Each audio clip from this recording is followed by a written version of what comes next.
ಮುಂಜಾನೆಯ ದೇವರ ನುಡಿ.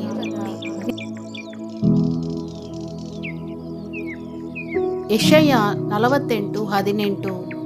ನಿನ್ನ ಸುಖವು ದೊಡ್ಡ ನದಿಯಂತೆಯೂ ನಿನ್ನ ಕ್ಷೇಮವು ಸಮುದ್ರದ ಅಲೆಗಳ ಹಾಗೂ ಇರುತ್ತಿದ್ದವು ಎಂಬುದಾಗಿ ಬರೆಯಲ್ಪಟ್ಟಿದೆ. ಪ್ರೇರೆ, ನಮ್ಮ ಕರ್ತನು ಆಶ್ಚರ್ಯ ಕಾರ್ಯಗಳನ್ನು ಮಾಡುವ ದೇವರು. ಆತನೇ ಆದಿಯೂ ಅಂತವೂ. ಭೂಮಿಗೆ ಅಸ್ತಿವಾರವನ್ನು ಹಾಕಿದವರು ಆತನ ಬಲಗೈ ಆಕಾಶವನ್ನು ಹರಡಿತು. ಆತನೇ ನಮ್ಮ ವಿಮೋಚಕನಾಗಿದ್ದಾರೆ. ಆತನ ಹತ್ತಿರ ಬಂದು ಆಲೋಚನೆ ಕೇಳುವವರಿಗೆ ವೃದ್ಧಿ ಮಾರ್ಗವನ್ನು ಬೋಧಿಸಿ ನೀನು ನಡೆಯಬೇಕಾದ ದಾರಿಯಲ್ಲಿ ನಿನ್ನನ್ನು ನಡೆಸುವವನಾಗಿದ್ದಾನೆ. ಆದರೆ ದೇವರ ಆಜ್ಞೆಗಳನ್ನು ಕೇಳಿ ಅದರಂತೆ ನಡೆಯಲು ತೀರ್ಮಾನಿಸಿ ಇಷ್ಟಪಡಬೇಕು. ಪ್ರೇರೆ, ಕರ್ತನ ಮಾತುಗಳಿಗೆ ವಿಧೇಯರಾದಾಗ ನಿನ್ನ ಸುಖವು ದೊಡ್ಡ ನದಿಯಂತೆಯೂ ನಿನ್ನ ಕ್ಷೇಮವು ಸಮುದ್ರದ ಅಲೆಗಳ ಹಾಗೂ ಇರುವುದು.